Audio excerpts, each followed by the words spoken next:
as the release of the remaining living hostages who had been held by Hamas for over 2 years.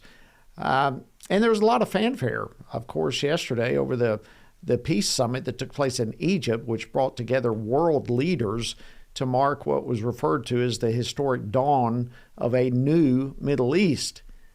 But if yesterday was the first step toward wider peace in the region, how much further is there yet to go? And what kind of obstacles remain? Well, joining me now to discuss this and more is Dr. A.J. Nolte. He's Associate Professor and Director of the Israel Institute at Regent University. Dr. Nolte, always great to have you on the program. Thank you for joining us. Jody, always good to be here. Thanks for having me. Okay, let's start with yesterday's summit in Egypt. What came out of that? I think the main outcome from that is just how much leverage and influence the president has right now in the Muslim world. He's got the hot hand, and he's riding that to try to get as much as he can out of it. I think the other thing that we really have to talk about, even before we talk about Egypt, is Israel. The reception of Trump, the way Israel has responded to Trump, and sort of the impact that him and really it was a lot of his leverage that got the hostages back. That impact on Israel has been outstanding. Then you look at the Muslim world, and you've got the president. Pakistan is now saying they want to nominate Trump for the Nobel Peace Prize. So right now, Trump has the hot hand. He's found something in terms of moving in the Middle East that has been effective. And I think everybody's kind of waiting and watching to see what he's going to do and how they're going to respond. But right now, he's actually, I think, got more leverage in this situation than American presidents are used to having in the Middle East. Yeah, it's pretty stunning, the leverage that he appears to have. But let me ask you this. I've mentioned it a couple of times. What we saw yesterday is phase one. Yeah. So unpack for us, if you would, what does the next phase look like? And where is this thing going from here? So the nitty-gritty of Trump's plan is that now you have to actually figure out what's the next step in Gaza. Who's going to be in charge? What's the civilian authority going to look like? They've talked about having some sort of Arab and Muslim solution for that. What does that look like? The point that everyone's really talking about is how do we get Hamas removed as a military presence? I think that's important. That's key. And you've got to have trusted actors that can come and provide peace and security. One thing that's not getting talked about as much is what's the education going to look like? Are you going to have reform of the education system in Gaza that has bred this radicalism? And there's talk about interfaith dialogue. I'd like to hear more about religious freedom being part of the future in Gaza because, there's a lot of Islamic supremacists that would say we're committed to peaceful coexistence as long as you submit to Islam. Right? You can peacefully coexist, but you're not equal. Religious freedom is necessary for equality. So those are, I think, the hallmarks that I'm watching for. I think it's difficult for us to get there. The one good thing I can say in terms of the proximate issue, the immediate issue, which is what's going to happen with Hamas, is with the living hostages out, Hamas has less room to maneuver without the risk of Israel coming back in a military way and they're having reprisals. I don't think that's off the table at this point, and I think hopefully the president and Prime Minister Netanyahu can continue to apply their leverage effectively to build at least something that's sustainable in Gaza moving forward. Yeah, and yet we're already seeing the executions of Hamas continues to carry out with some of their own citizens who they deemed helped Israel. I wanted to ask you this.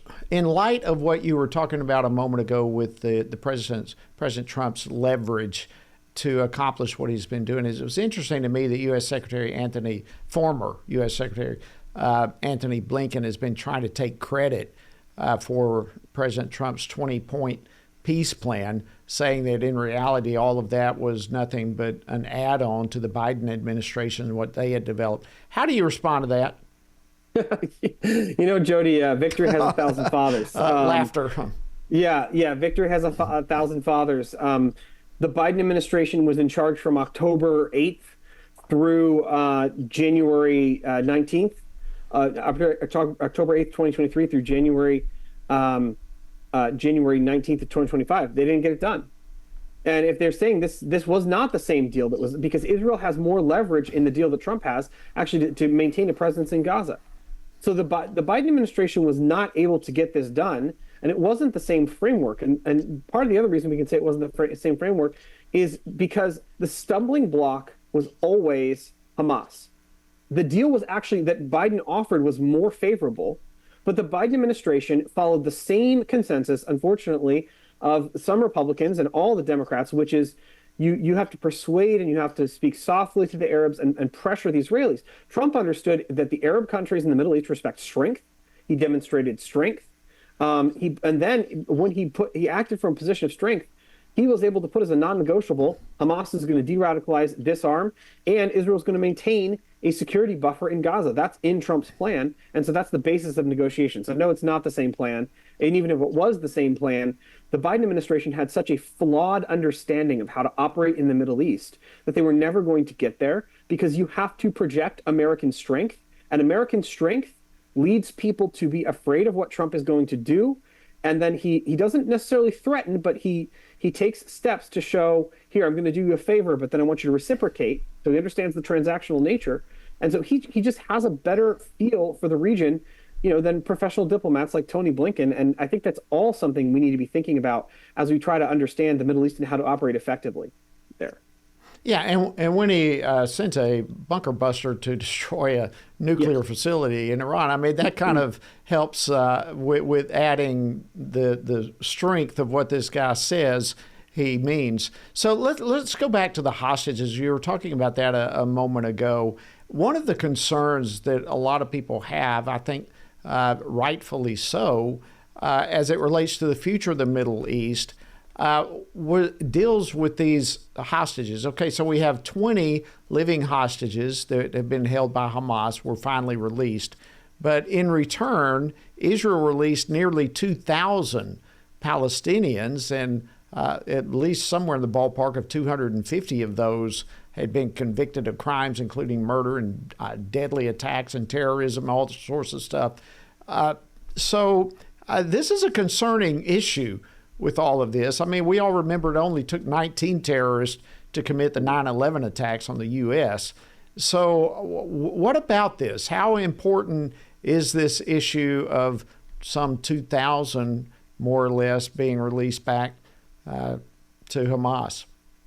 It's definitely an issue to keep an eye on, particularly in that Judea and Samaria region, which is, I think, where the locus of conflict and the difficult, thorny issues that haven't been resolved are all going to be located kind of in one spot. Even if Gaza gets fixed, that's still going to be an issue, right? And of course, you did have the Sinwar deal, or Sinwar came out, the guy who planned October 7th, in the last hostage release deal. But the unfortunate reality is prisoner releases for hostages is a long-standing precedent that existed. And I think on October 8th, everybody in Israel realistically understood that last batch of living hostages wasn't coming out without a lot of prisoners being released. Our hope is that the Israeli intelligence is very focused now that they're not as divided in terms of their focus in quite as many fronts, that they can be focused on this and prevent anything from happening, because they don't have to worry about some of the other, it's not a seven-front war anymore, right? So they don't have to worry about some of the other fronts to the same extent. So that would be the optimistic case, but it is definitely a concern. It's definitely something to watch. But I think it was a price Israel knew they were going to have to pay. Yeah, and I think it's a price that had to be paid to get to where we are right now. And then the question for this point, obviously, is Hamas going to hold their end of the deal? We'll see that. But part of them holding their end of the deal is the bodies of the deceased hostages. Only 4 of them have been returned so far. And quite frankly, Dr. Nolte, it's not looking very likely that the bodies of the others are going to be returned by Thursday for sure. Yeah. Could that risk potential stability of this whole ceasefire and the ability potentially to progress to the second phase of this peace deal? The whole thing is an unstable powder keg, right? I mean, and the devil's in the details, and we know Hamas is going to try to cheat at some point. It's a shock to me that they didn't try to cheat with the 20. I'm glad we got them out. But yes, they're absolutely going to try to cheat, and they're going to try to negotiate, and they're going to try to weasel out as much as possible. Trump needs to consistently continue to apply leverage to the actors in the Middle East, particularly Qatar, that seem to have a little bit of a funder's veto over Hamas's actions. That's going to have to be maintained throughout this process. And you should also expect that Hamas is going to try to throw wrinkles as much as possible because they want to preserve as much of their influence and infrastructure in Gaza as they possibly can. And so you're going to have to watch them every step of the way, right? And so, our hope is that it'll continue to progress well. We can rejoice because the hostages are out. The final verdict of this is not written, but credit to President Trump. I've got to tell you, Jody, I didn't think that all the living hostages would come home. It's the first time in my time of studying the Middle East that have actually been unduly pessimistic about the Middle East. And so I think Trump deserves full credit for that, and Netanyahu deserves credit. They played things very well over the past several months in setting this up very carefully, I believe. And, we take the win today and recognize the fact that starting tomorrow, you're going to have to watch Hamas very carefully because they're going to cheat 6 ways to Sunday if they can get away with it. Wow. Yeah, and that brings up another concern that I have and that many people are asking about right now, and that is those who signed yesterday's Declaration for Enduring Peace and Prosperity. Among those who signed it was the Emir of the State of Qatar, as well as the President of Turkey. And, both of those are kind of questionable there. There's some concern expressed about the role that those countries may have in all of this. Can you kind of break that down for us as to why this is potentially concerning? So why is it potentially concerning? Because really there are three power blocks in the Middle East right now. One is, of course, Iran and all of its proxies, which has just taken it on the chin. The second is what I call the status quo coalition. That's the United States, Israel, the Gulf countries, and some of the other Arab Sunni states like Jordan and Egypt. And the third are what I would call the Sunni revisionists. These are people who are not fully on board with Iran, but they're potentially open to a more Islamic flavored, perhaps in Turkey's case, a neo-Ottoman flavor to the Middle East and changing up that status quo. And so Turkey and Qatar are trying to set themselves up as a regional power bloc. We've seen their moves in Syria. They've been doing stuff throughout the Arab Spring where they're not quite on the side of Iran. They're not quite on the side of the status quo folks, but they're setting themselves up as a third force that can balance between them. And if Iran stumbles, they're going to step into the gap. Now, why is it important to have Turkey and Qatar signatory to this? Because if they sign on to the peace deal, and the peace deal, and the declaration of intent and all that says no messing around and no funding nonsense in Gaza, if they don't sign on, you can't hold them accountable if they do anything about it. And I think President Trump has a decent amount of leverage over both because they're in NATO, because they're U.S. assets. But I think you're going to have to watch them very carefully, keep an eye on them, do not trust them, make sure that you have and maintain that leverage over them.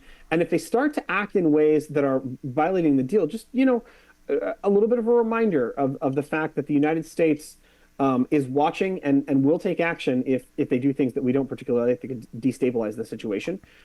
So I think Trump is making the judgment right now that it's better to have them in the tent where you can keep an eye on them. And that's probably the right call for now. In the long term, I think Turkey and Qatar have the potential to be every bit as dangerous as the Iranian axis, if not more so, because they'll have more legitimacy in the region because of history, because of Sunni Islam, for a number of reasons.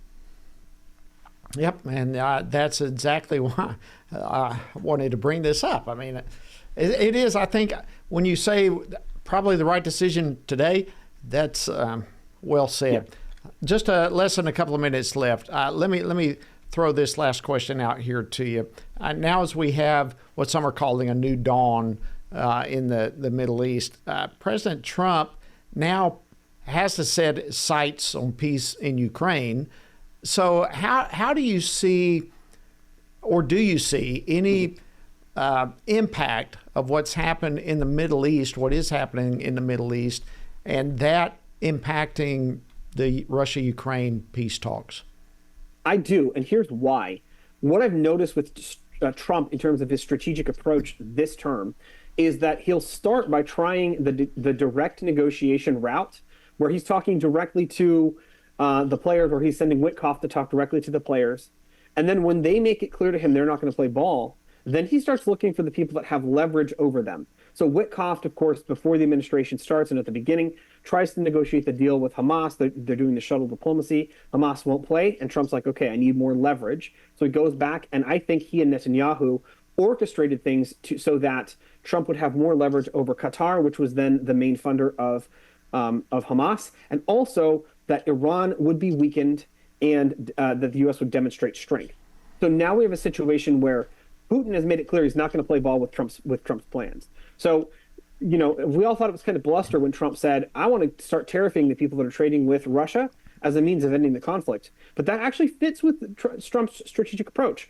If Putin's not going to play ball, look for him to try to find leverage points with the people that are propping up the Russian economy, to try to put pressure on them so that they will push Putin into accepting a deal. Right. I think that is very consistent with the strategy he just deployed in the Middle East. We'll see if it works as well in Russia and Ukraine.